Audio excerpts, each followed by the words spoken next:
video.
Y'all know every day, like the obstacles and everything I had to go through to get to where I am that made me who I am. I wouldn't change any of it.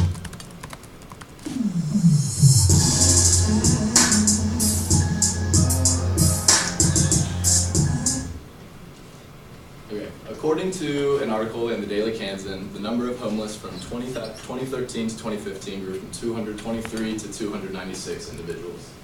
Mental illness and substance abuse are the leading cause of homelessness in the Lawrence community. In 2012, Housing and Urban Development Secretary Sean Donovan found that it costs taxpayers an average of $40,000 a year for a homeless person to live on the street. Now, as students at the University of Kansas, I'm sure all of us have seen homelessness around a town, especially down Mass Street in downtown Lawrence. We've seen this, and obviously it's a big problem. Back to Jimmy Butler, there were obstacles were all against him, and it's a bigger problem than we realize. It's extremely difficult to get out of homelessness, and we are obviously trying to do our part to better that. So our solution would be a tiny house community for these homeless individuals in order to decrease the amount of homelessness living in the Lawrence and Douglas County community. And with the $25, we would take this to implement this community. So for a preview, we're first going to talk about the current solutions to homelessness in Lawrence. Second, we're going to go over why homelessness is a problem and continues to be a problem. Third, we're going to talk about our solution and why it would work. Alright, so homelessness is a big problem in the Lawrence community area. Year after year, as you can see on this graph, homelessness is rising. In 2015, there were 296 individuals that were homeless, and in 2013, there were 223. This data was found in a point-in-time count on January 28th of 2015, where individuals would go out on the streets and in the shelters and count up how many people there were. And as we said before, mental illness and substance abuse were the leading cause of these homeless problems. And from this, we can see that there is also little room in the shelters in the Lawrence community. Homeless individuals aren't just identified as adults. These also include unaccompanied minors, which are individuals that have no parents or guardians and they live on their own. In the same survey done in 2015, there were 14 unaccompanied minors. They were also identified as literally homeless, meaning they were either living on the streets, in the cars, or in emergency shelters. And in 2015, overall, there were 80 children that were homeless, and in 2013, there were 71. This shows that with there being an increase in the children the shelters would often be maxed out faster than they were usually. The Lawrence Community Shelter is also proven to help people facing homelessness. It is the only emergency shelter in the Lawrence and Douglas County area, and in 2016, 499 individuals were served, 68 children were sheltered, 137 individuals found jobs, and 153 individuals were housed. These numbers from the past years show that they seem kind of great, but our goal is to even decrease them more so that Lawrence can be viewed as a better city. Like Jimmy Butler, he had to face obstacles. He had no home. Someone took him in that was caring enough, and that sent him off to the right track. And the current capacity at the Lawrence Community Shelter is around 125 beds, and at the Shelter Inc. it's around 75. The Lawrence Community Shelter is open 24 hours a day though. Brian Belvin, the executive director at the Lawrence Community Shelter, said that when the temperatures reach single digits, the shelter often maxes out. With the winter weather approaching, the shelter in the upcoming months will be maxed out, and the shelter allows people to stay up to 90 days. And during those, after the 90 days are done, they have to make room for other people. So this can keep some individuals out on the streets. As stated earlier, it costs on average $40,000 a year for a homeless person to live on the streets. And according to a study done in Santa Clara County, California, over 2007 to 2012, on 104,206 homeless individuals, it cost the taxpayers $520 million during that period. And then former homelessness policymaker Philip Mangano found that it costs, on average, to the taxpayers $13,000 to $25,000 a year for a homeless individual to live in supportive housing. So living on the streets is just not ideal for anyone. It costs the taxpayers a lot of money, and the living conditions that they're in are far worse than a shelter or a supportive living community. And then the Lawrence Community Shelter is located on 3655 East 25th Street, which is quite a distance away from Mass Street, where most of the Lawrence homeless population gathers. And then the small capacity of only 125 beds is a big problem because in 2015, 296 homeless individuals identified in the Lawrence area. And then Housing First approach according to the U.S. Department of Housing and Urban Development coordinated entry policy, is their policy to try and end homelessness with different approaches and stuff. And the Housing First approach orients people to housing without preconditions or service participation. So it's giving them housing before they get all the other stuff in order. And according to a New York study by New York University psychologist Sam Tissenbaris, tested the Housing First theory on 242 chronically homeless individuals in New York City. And 5 years after being placed into housing, he found that 88% of the homeless individuals were still in the apartments and at a lower cost to the taxpayer. Transportation is also one of the main problems that homeless people are facing in the Lawrence community.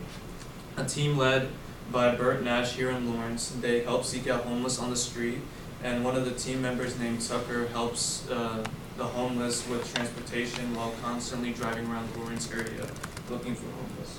And without the proper transportation, these homeless individuals can't go to job interviews, they can't go to their appointments, they can't go to either their lawyers, etc., and they can't go back to their shelter. In order to make this problem, homelessness better, there needs to be a better solution. Okay, so now that we've talked about the problems with homelessness in Lawrence and why it continues to be a problem, we're going to talk about our solution. So this slide here is taken directly from the Understanding Homelessness website, which is through the Lawrence Community Center. They just have a little link to it. And their three primary approaches to solving homelessness are providing stable foundation and housing, empowering individuals with choices and training, and alleviating their symptoms. And while alleviating symptoms, it's very difficult for us, it's very costly. One thing we can do is help provide stable housing and, the second one, totally forgot it.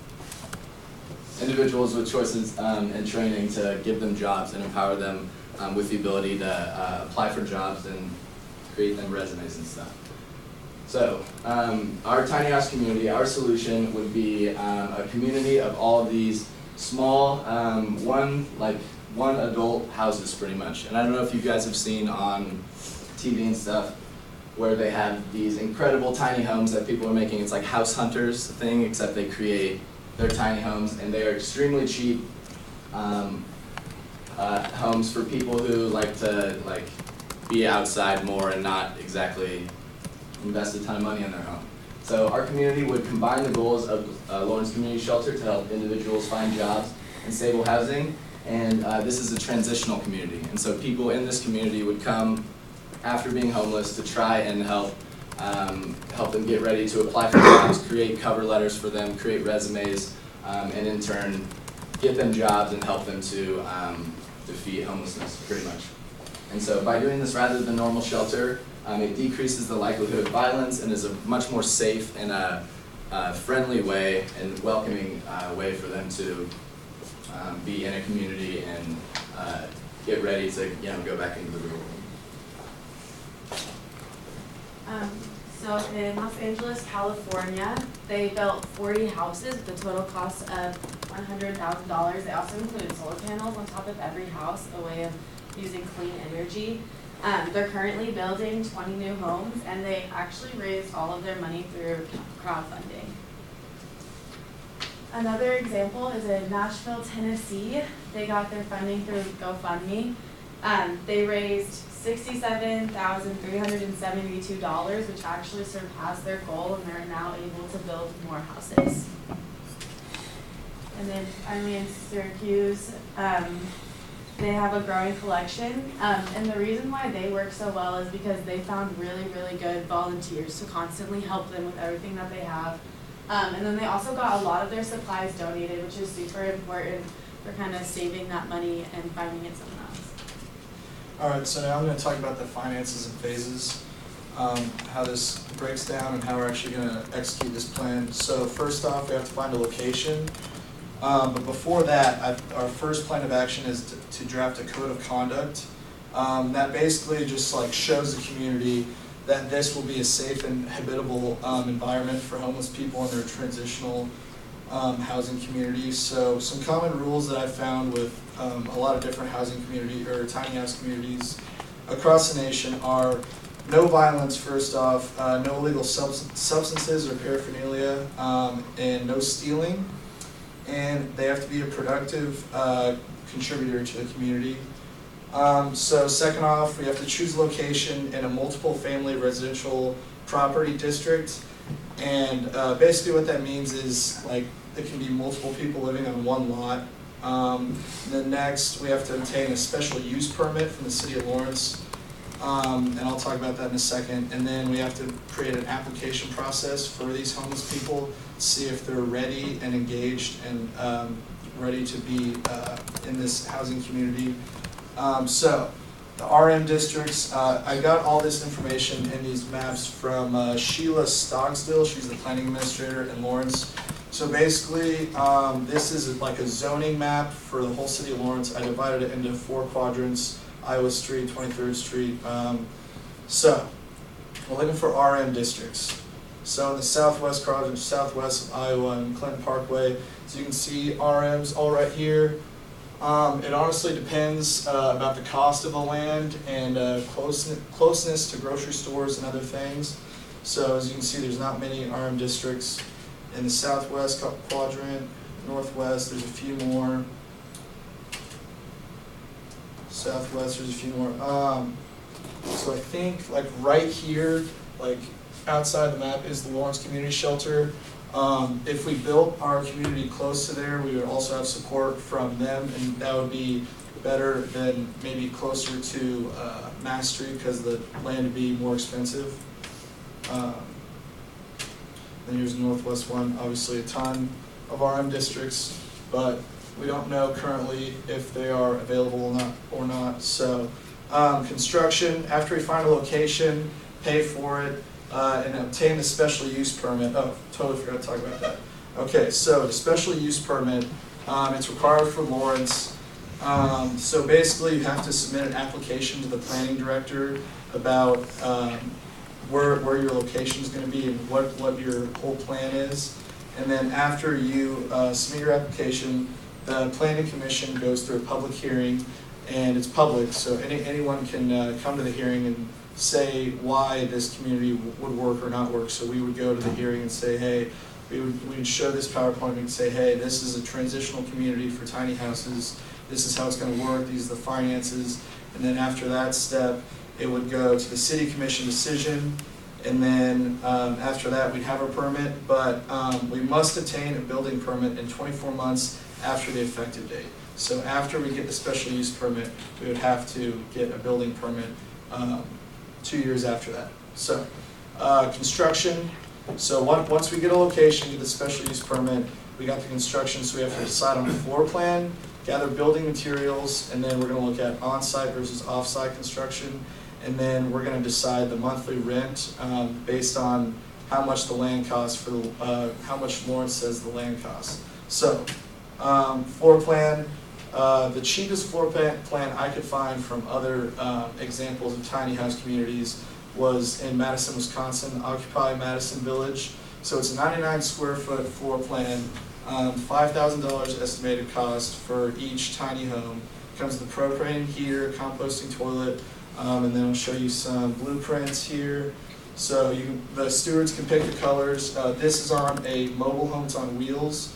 And I'll talk to you about the pros and cons of that in a second. Here's the framework of the house. So why we chose this, again, is because they had all the blueprints ready, so it would be easier for volunteers or pretty much anybody to help construct this, since it's already laid out for us. Here's kind of what the inside would look like. So financial trade-offs of off-site and on-site. The primary issue with building it off-site is if you build the whole house not on the land that you're going to use, how are you going to get it there? You're going to have to use a big semi-truck to transport it over there. Mobile homes off-site, you have to move it every like 48 hours in Lawrence, so that'd be another cost that would not be feasible. And then problems with on-site. Let's see, on-site. The city of Lawrence states that you have to have a licensed building contractor by the city of Lawrence. So that would be a higher cost, and we couldn't use as many volunteers. So basically, the big question is what option maximizes a volunteer contribution in order to cut costs. Off-site, we could have it all volunteers, build it all, and then we just need to transport it. But if we build it on-site, we'd have less volunteers, and we'd have to pay somebody to build it. So that's just something to think about.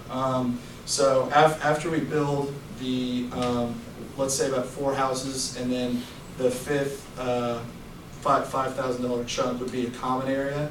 And then after that, we give it some time, see how the community reacts to our tiny house transitional community.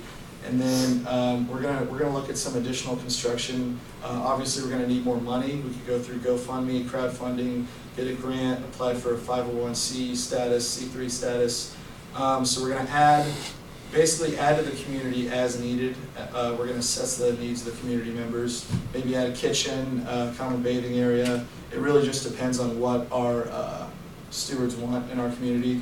Post-construction, after this is all said and done, how are we going to sustain this? How is the community going to help out and continue to help homeless people throughout the years? So kind of going more into sponsorships, how we're going to get our money. At first, Home Depot. They would be kind of helping us in the phase 2, the construction zone. What they do is we can use their recycled materials that they don't sell or that they can supply to us.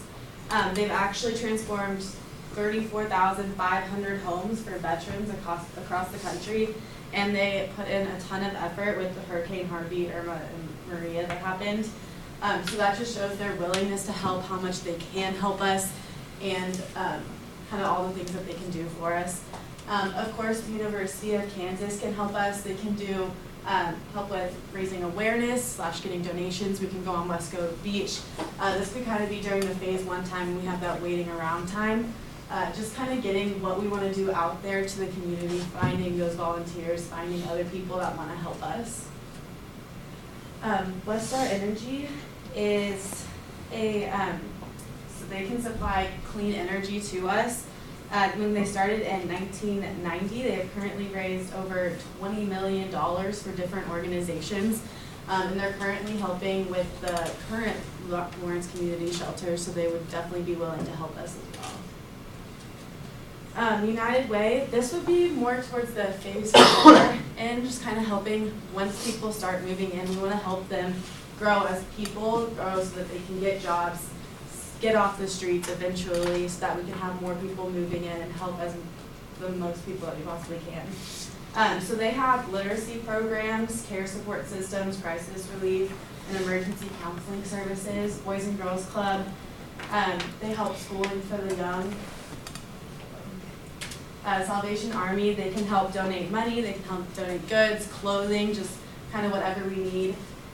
Positive Bright Star also has a bunch of different programs like parenting education, play therapy, preschool, tuition scholarships, all things that can help them afterwards. Dr. Dave, they also currently help with the Lawrence Community Shelter.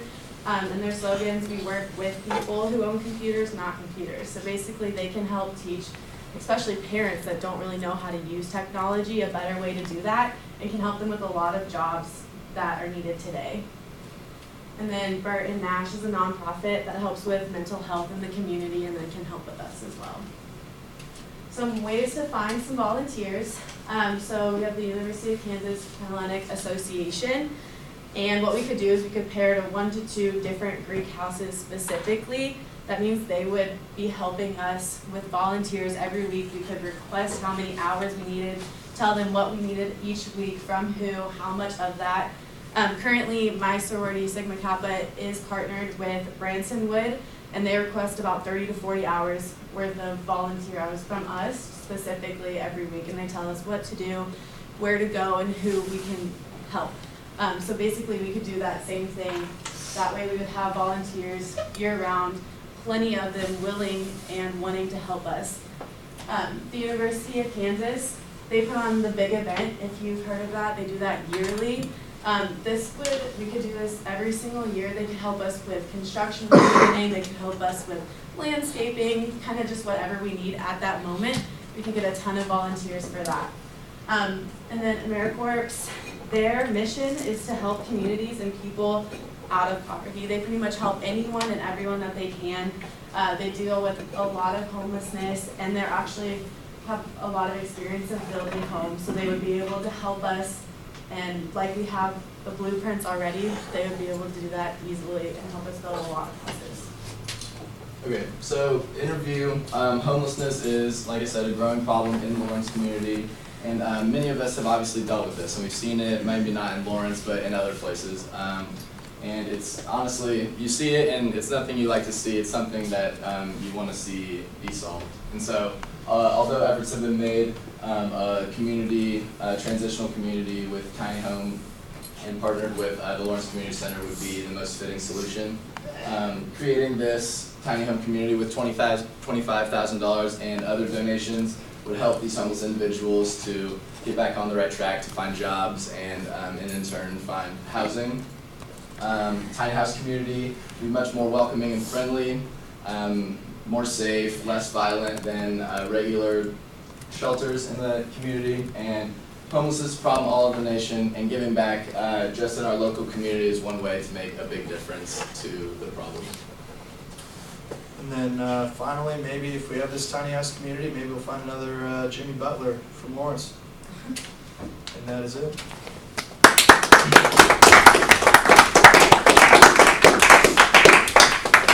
Any questions for this group? In terms of the people who would live in these tiny houses, is there a time frame for how long they would be able to live there? Until they find a job, but there isn't like a set in stone, like 6 months, then you're out. There's monthly rent for all the stewards, so however long you can pay the monthly rent or find a job, there's not really a set time for how long they can stay there. Do you have an estimate of what monthly costs would be for maintenance? We do not currently, but it just depends on when things break down, how well built the homes are. Maybe like $250 a month. We would start off small, so like we said, we'd start off with probably 4, see how it runs, and then the more people who obviously are trying to live in the community, we would increase costs based on that. Excellent. Thank you.